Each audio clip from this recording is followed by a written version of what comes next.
Hello friends, तो स्वागत है आपका मेरे यूट्यूब चैनल पे। तो आज हमारे पॉलिटी सीरीज़ का डे 6 है, तो चलो स्टार्ट करते हैं।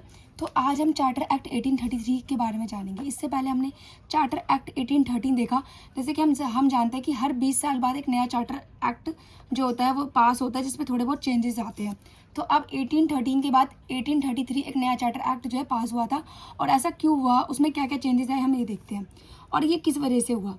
तो देखो, जैसे कि हम जानते हैं कि चार्टर एक्ट 1830 में जो है ईस्ट इंडिया कंपनी की जो मोनोपोली थी वो एंड कर दी गई थी। मतलब कि उनसे जो सिर्फ और सिर्फ वही ट्रेडिंग कर सकते हैं एशिया में और इंडिया में, वो उनसे छीन लिया गया था, एंड कर दिया गया था।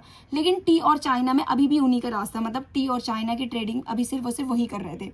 ठीक है, तो 1813 और 1833 के बीच में ऐसा क्या क्या हुआ जिस वजह से उनको एक नया चार्टर एक्ट जो है लागू करना पड़ा, क्या क्या चेंजेस हुए। वैसे तो हर 20 साल में होता ही है, बट क्या क्या चेंजेस हुए जिसकी वजह से जो है चार्टर एक्ट 1803 में वो सारी चीज़ें डाली गई। तो चलो देखते हैं। सबसे पहले जो इंडस्ट्रियल रेवोल्यूशन हुआ था ब्रिटेन में, जिसमें उनको बहुत सारे नए जो है मटेरियल्स की नीड पड़ी और एक बड़े बड़े मार्केट्स की जरूरत बनाई इंडस्ट्रियल रेवोल्यूशन ने। तो एक तो ये कारण था। दूसरा क्या था, जो ब्रिटिश के जो बिजनेसमैन थे और जो ट्रेडर मर्चेंट्स थे, वो उनकी क्या डिमांड थी कि भाई हमें फ्री ट्रेडिंग करनी है। मतलब ऐसा नहीं कि जो टी है और चाइना ट्रेड अभी भी कंपनी के हाथ में है, वही वहाँ पे ट्रेड कर सकते हैं, हमें भी टी और चाइना ट्रेड करना है। तो वो उनका यही कहना था कि ना पूरी मोनोपोली उन्हीं को क्यों है, हमें भी चाहिए, हमें भी ट्रेडिंग करनी है। तो जो है कंपनी की पूरी मोनोपोली जो है खत्म करो, उनका ये कहना था, एंड करो। ठीक है। तीसरा क्या था, इंडियन टेरिटरी हेड एक्सपेंडेड। जैसे जैसे इंडिया की जो टेरिटरी है वो एक्सपेंड हो रही थी, तो जो है सेंट्रल अथॉरिटी की नीड थी। मतलब कि एक एडमिनिस्ट्रेटिव रिफॉर्म्स था, जिसमें जो है एक तरीके से देखा जाए कि जो बंगाल, ठीक है, बॉम्बे, मद्रास, इनके सबके अपने अपने गवर्नर जनरल थे, अपने अपने तरीके से रूल कर रहे थे, अपने अपने तरीके से चल रहे थे।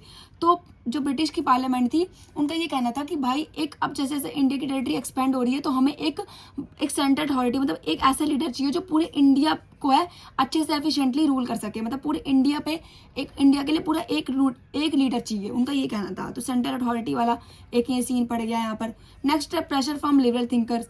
तो अलग अलग लिबरल थिंकर्स से जो अपनी सोच समझ से अपनी राय बताते थे, ठीक है, उनकी राय देखी जाती थी। तो रिफॉर्म्स, वो लॉज में रिफॉर्म चाहते थे, वो गुलामी से छुटकारा चाहते थे, और एडमिनिस्ट्रेशन। तो इन सारे चेंजेस की वजह से जो है चार्टर एक्ट 1833 जो है पास हुआ। सो इन 1833 parliament pass a new law, जिसको कहते हैं चार्टर एक्ट 1833। अगर आपको वीडियो अच्छी लगी तो लाइक एंड सब्सक्राइब करना मत भूलना। Thank you so much for watching. Bye bye.